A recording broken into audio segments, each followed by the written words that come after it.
ৰাতি ৰাতি আবেলি গধূলি সেমেকা দুবৰি চোতালৰ পশ্চিমৰে পদূলি নৈৰে উভতনি চিনাকি অচিনাকি কোলাহল সৰগী সৰগী এটি মিঠা হাঁহি আউসীৰ চোতাল হ'বনে জোনাকী চিঙি মোহাৰি নিজৰে পৃথিৱী লাজৰে উৰণি নমাই আবতৰীয়া মৌন এধানি জীয়া কাহিনী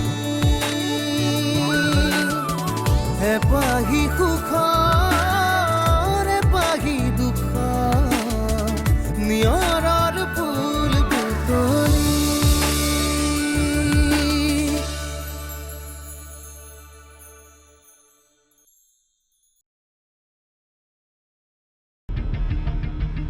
কালি কেইবাবাৰো মই ৰাহুল দুটাকক সুধিছিলোঁ তেওঁ কাৰোবাৰ ওপৰত সন্দেহ কৰিছে নেকি তেওঁতো এবাৰো চিন্ময়ৰ কথা নক'লে তাৰমানে আপোনাৰ মোৰ কথাৰ ওপৰত বিশ্বাস হোৱা নাই মোৰ চকুত এতিয়া টোপনি নাই কি আছে জানো কি ৰাহুল কেৱল ৰাহুল হয় নেকি তেতিয়াহ'লে মই লৰচৰ কৰাই দিওঁ তুমি তাইৰ মৰসাহটো দেখিলানে ত্ৰিদীপৰ বিষয়ে তুমি তাইক সকলোবোৰ কোৱাৰ পিছতো তাই তাৰ লগত সম্পৰ্ক গঢ়িলে ঐ মই সুধিছোঁ কৃষ্ণা ক'ত আৰু এই ৰাহুলক তই কিয় মাৰিলি তাৰ গাত কি ভুল আছিল মই কাকোৱে মাৰা নাই কিন্তু এতিয়া মাৰিম যা তথাপিও মই তোৰ বাবে চাইন কৰিম কিন্তু কাগজত নহয় তোৰ এই মুখখনত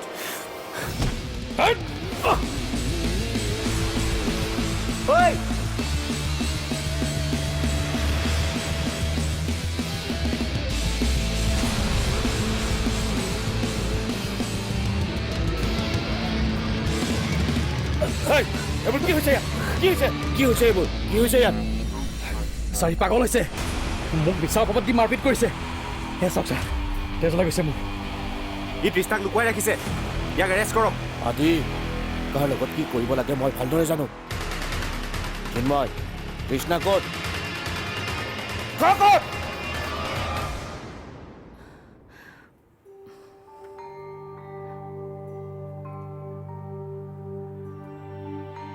চাওঁ মোক দিয়া বামটো মই লগাই দিম নালাগে মা মই পাৰিম হঠাৎ যে মোৰ বিষটো কেনেকৈ হ'ল এনেকুৱা সময়ত এনেকুৱা হয়েই তাতে একেদিন ৰিমলিৰ কথা কৈ কৈ মই তোমাক কম টেনশ্যন দিছোনে নহয় মা বামটো দিয়াচোন দিয়া আৰু তুমি শুই দিয়া ইয়াত মানে মই শুব লাগিব অঁ লওক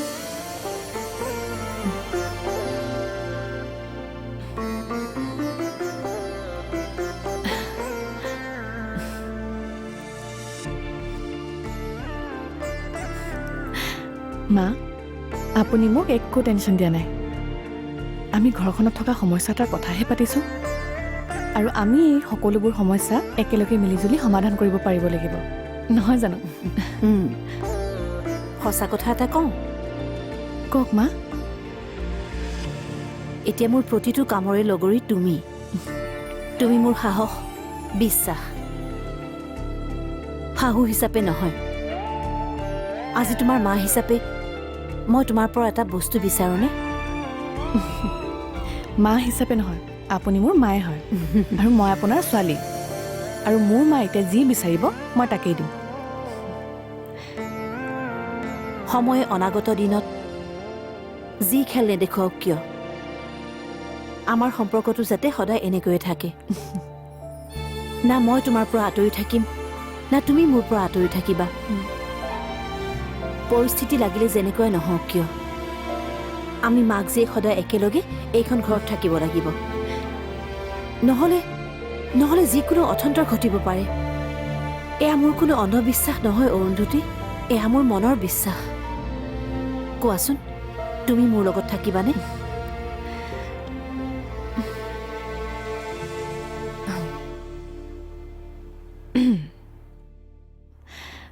মাকে জীয়েকৰ পৰা কিবা এটা বস্তু বিচাৰিছে আৰু জীয়েকে না কৰিব পাৰিব জানো? মই আপোনাক কথা দিলোঁ মা, মই সদায় আপোনাৰ লগত থাকিম। আপোনাক এৰি কেতিয়াও কলৈকো নাযাওঁ, কোনো কাৰণতেই নাযাওঁ। এয়া মোৰ পেটত থকা সন্তানটোৰ শপত। ধেত, মই শপত খাবলৈ কোৱা নাই নহয়, তোমাক লগ দিবলৈহে কৈছোঁ। এইটোতো দিমেই, কিন্তু শপতটো খাই দিলোঁ যে।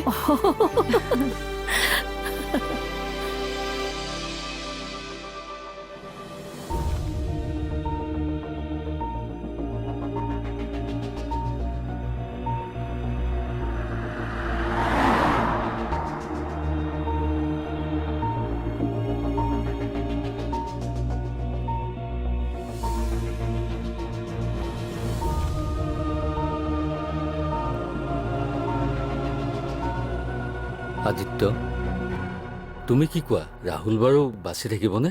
কোৱাচোন।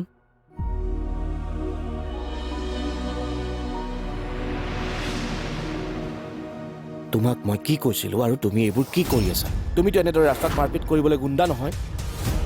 আৰু মই এতিয়াও মৰি যোৱা নাই। দোষীক শাস্তি দিম আৰু তৃষ্ণাকো বিচাৰি উলিয়াম। কিন্তু কেতিয়া বিচাৰি উলিয়াব? সময়বোৰতো ৰৈ থকা নাই। আৰে তৃষ্ণাৰ চিন্তাত খুৰাহঁতৰ কি অৱস্থা হৈছে সেয়া কেৱল মই জানো, আপুনি নহয়।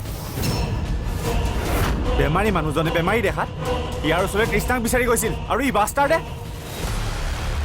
আদি, কণ্ট্ৰল ইয়ৰ চেল্ফ। চাৰি পাগল হৈছে। পাগলে নিজকে কণ্ট্ৰল কৰিব পাৰে নেকি? মই এই কাম কৰা নাই বুলি কিমানবাৰ ক'ম? তই এই কাম কৰা নাই যদিতো ভালেই।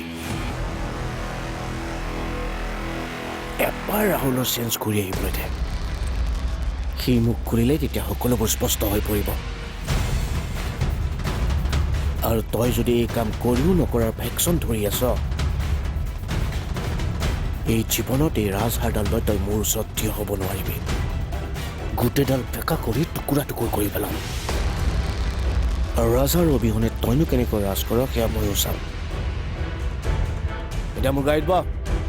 তোৰ লগত বাকী কথা মই থানাত পাতিম। যি পাৰিবলগীয়া আছে ইয়াতে পাতক।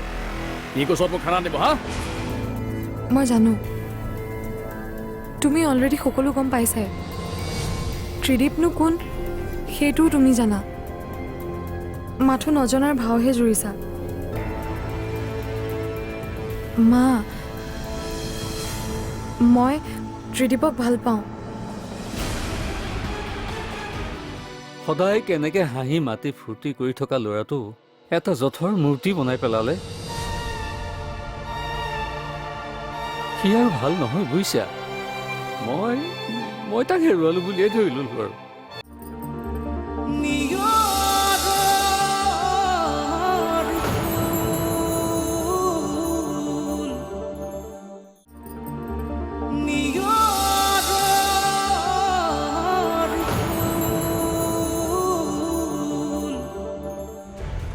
এতিয়া মোৰ গাড়ীত বহ। তোৰ লগত বাকী কথা মই থানাত পাতিম। যি পাৰিবলগীয়া আছে ইয়াতে পাতক। ই কোচত মোক খানা দিব। হা, তই মোক এতিয়া গোচৰ শিকাব নালাগে। ইচ্ছাটো আছিল ডাইৰেক্ট শ্মশানলৈ নিবলৈ। সঠিক প্ৰমাণ নোপোৱালৈকে সত্যহতে থানালৈ গ'ল। যা গাড়ীত বহ।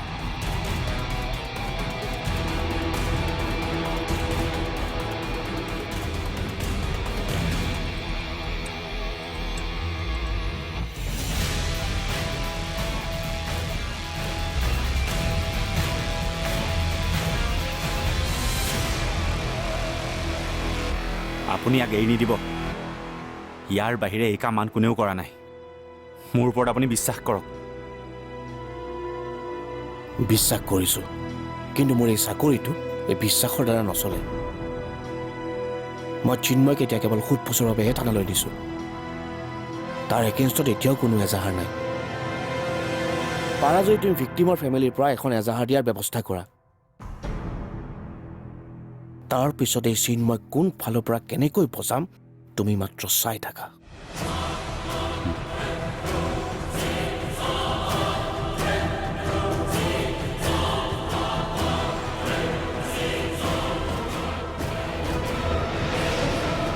ৰাহুলৰ এই অৱস্থা আৰু এই সময়ত দেউতাকক এইবোৰ কথা মই কেনেকৈ ক'ম? আদিত্য, খুৰা, মই আচলতে ৰাহুলক এনেদৰে ভিতৰত চাই থাকিব নোৱাৰিলোঁ। সেইবাবে মই বাহিৰলৈ ওলাই আহিলোঁ। ভালেই কৰিলা। তুমি অহাৰ কাৰণে ময়ো অলপ বাহিৰলৈ ওলাই আহিব পাৰিলোঁ। নহ'লে ভিতৰত সোমাই সোমাই নিজকে বৰ পাগল পাগল লাগি যায়হে। তাক দেখিলানে?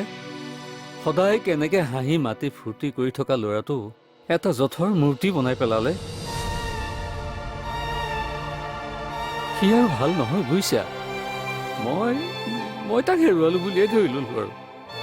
খুৰা, আপুনি এনেদৰে কিয় কৈছে? মই ডক্টৰৰ লগত কথা পাতিছোঁ।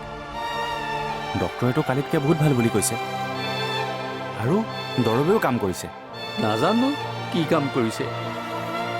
আজিকালি পইচাৰ লোভত ডাক্তৰবোৰেও মিছা কথা কয়। দৰৱে যদি কাম কৰিছেই তেনেহ'লে তাৰ সংজ্ঞা ঘূৰি অহা নাই কিয়? আহিব, হয়তো অলপ সময় লাগিব, কিন্তু সি ঘূৰি আহিবই। ইমান সহজে তাক আমাৰ মাজৰ পৰা হেৰাই যাব নিদিওঁ, কেতিয়াও নিদিওঁ। তাক আমি আজৰি আনিম। মোৰ সম্পূৰ্ণ বিশ্বাস আছে ভগৱানৰ ওপৰত, তাৰ ওপৰত, আমাৰ বন্ধুত্বৰ ওপৰত। সি সুস্থ হৈ ঘূৰি আহিবই লাগিব। তাৰ যদি কিবা এটা হয় তাৰ বাবে ময়ো জগৰীয়া বুলি ভাবিম। তুমি জগৰীয়া? এয়া তুমি কি কৈছা?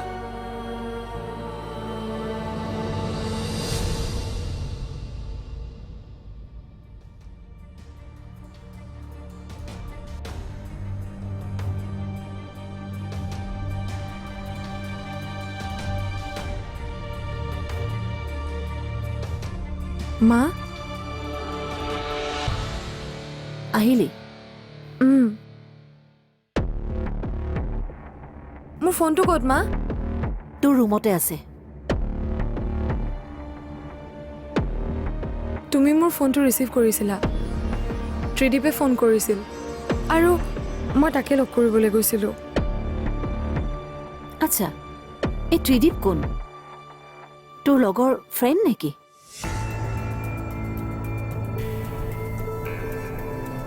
তোমাক এতিয়া মই সঁচা কথাটো কওঁ নে মিছা কথাটো? তোৰ যি ইচ্ছা তই তাকে ক।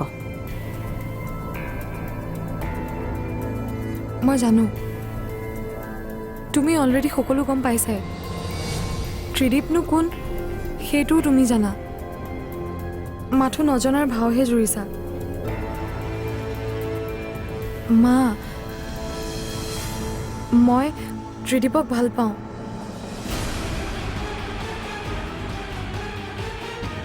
আৰু মই বিয়াত বহিলে ত্ৰিদীপৰ লগতহে বহিম। বৰ ভাল কথা, খুব ভাল সিদ্ধান্তই লৈছ। কিন্তু এই সিদ্ধান্ত লোৱাৰ আগতে মই তোক এটা কথা কওঁ।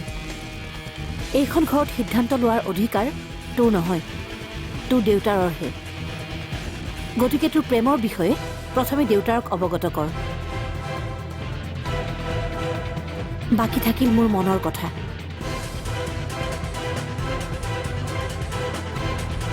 এই ত্ৰিদীপ বোলাটোৰ লগত মই তোক এই জনমতটো নহয়, অহা 10টা জনমতো বিয়া দিব নোৱাৰো। বুজি পালি?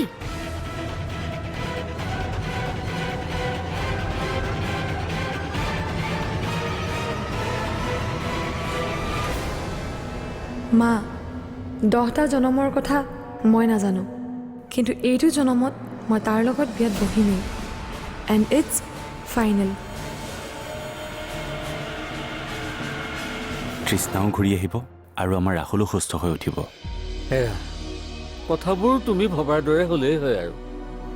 মোৰ এটাই আশা, ৰাহুল আগৰ দৰে হৈ নুঠিলেও সি আমাৰ মাজত থাকি কথা বতৰা পাতি থাকিলেই হ'ব আৰু মোক একো নালাগে।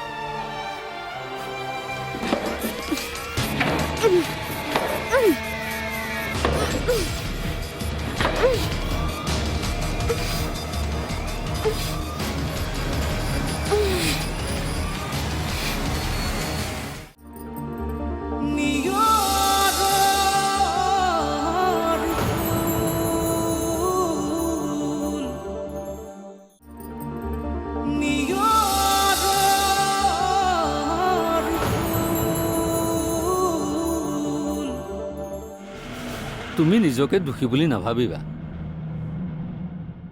এয়া ৰাহুলৰ ভাগ্যতে আছিল, আৰু এই ঘটনাৰ বাবে তৃষ্ণাৰ গাতো একো দোষ নাই। দোষী আচলতে এই চিন্ময়। সি এবাৰ নহয় দুবাৰকৈ মোৰ ল'ৰাক আক্ৰমণ কৰিছে, কিন্তু তাক তুমি এৰি নিদিবা। বাকী থাকিল পুলিচৰ কাম। পুলিচত কমপ্লেইন দি জানো কিবা লাভ হ'ব?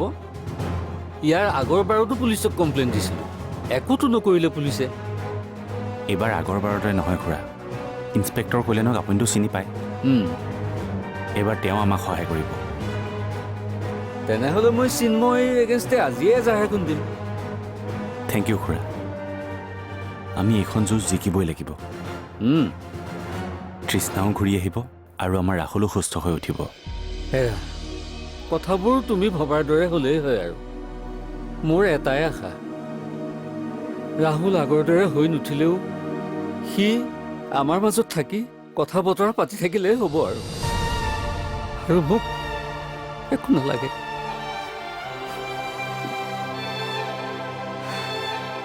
খুৰা, আপুনি কন্দা কটা নকৰিব। মই কৈছোঁ নহয়, ৰাহুল আগৰ দৰে হৈ পৰিব। আপুনি মাথো ধৈৰ্য ধৰক। ফোন আহিছে।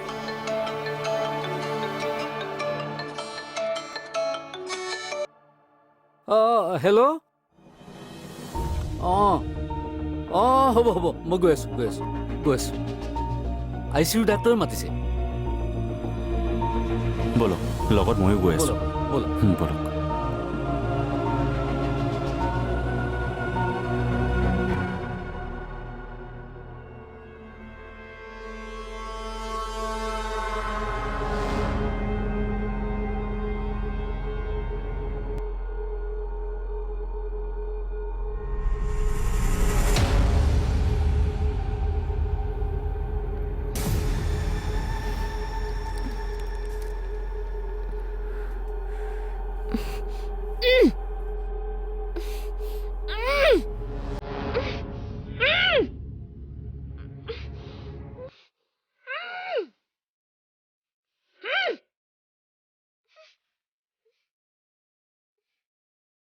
কি হ'ল বৌ? কিবা ক'ব বিচাৰিছে নেকি?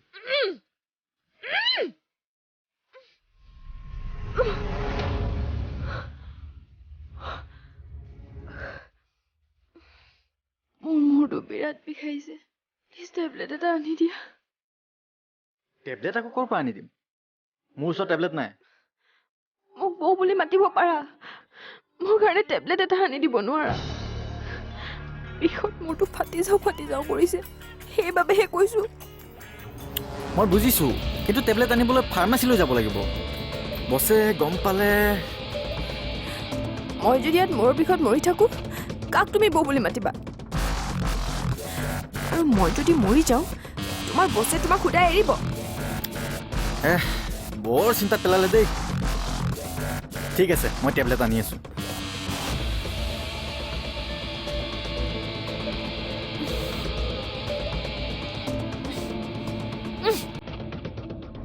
আহি আছোঁ।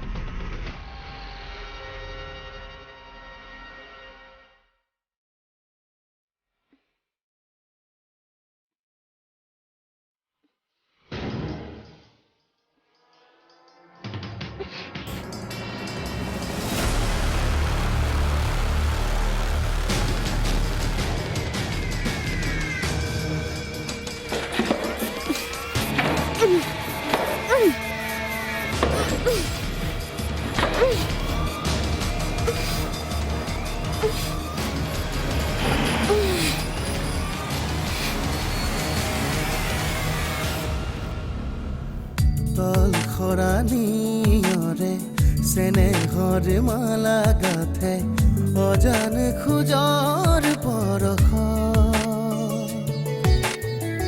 জীৱনৰ আলি বাটত জীৱনে নিয়ম ৰচে নিয়ম ভাঙে